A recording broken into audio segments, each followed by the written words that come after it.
Michael has the intellect. He has a bright intelligence and with an IQ of 150 became an Ivy League student at Cornell University. He has a fresh complexion with a chubby face, a cheeky smile, and mischievous eyes, giving the impression of a stereotypical all-American homespun boy.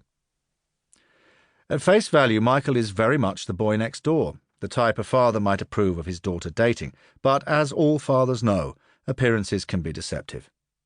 In real life, he is a sexual sadist and serial murderer who has raped 6 precious daughters before killing them. During the course of several interviews for this book, he added to his murderous record by confessing for the first time to raping and killing 2 other girls and having anal intercourse with the dead body of another. Michael Ross was born in Brooklyn, Connecticut, on the 26th of July 1961 under the sign of Leo.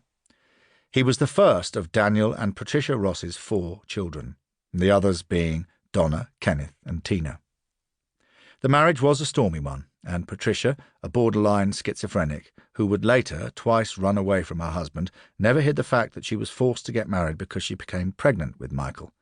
From the outset, her baby was an unwanted child. Family and friends have described Patricia as a woman who could be charming one minute and cold and calculating the next. She had spent time in the state mental hospital at Norwich. A number of people who knew her had witnessed at first hand a volatile, manipulative woman who would take out her resentments on her family, especially Michael, whom she blamed for ruining her life. Michael remembers his mother's mood swings, which all of the children feared. They couldn't understand how she could laugh after making them ill by feeding them bad meat, or why she would ruin her 2 daughters' clothes with a box of dye. Spiteful, vicious, and sadistic, Patricia tried to trick young Michael into shooting his pet dog after convincing him that it was suffering after a short illness. She even set his mattress on fire on the front lawn because she had caught him masturbating. So by all accounts, Patricia was the mother from hell. Yet the 4 kids loved their mother, simply because she was their mum. They grew to accept her mood swings and learned to keep out of her way when she was angry. Like unwanted pets, which return even meagre scraps of affection with devotion and loyalty, the children had to love her just to survive. Michael Ross explained this in an audiotaped interview, and the authenticity of his account has been verified by one of his sisters. We had what we called mum drills. The first person up in the morning would go downstairs, while the rest of us kids would wait and be real quiet and listen to what type of reception we'd get from our mother. And if we got one kind of reception, we'd know how to act. And I'll give you an example. See, one day my sister Tina was setting the table, and there were 6 of us in the family, so she opened up the dishwasher to get 6 glasses, 3 in each hand. You know how you do it. The glasses clink together. My mother went off. She was screaming and yelling. So we knew that was a bad day coming. You just knew how she was, but we loved her.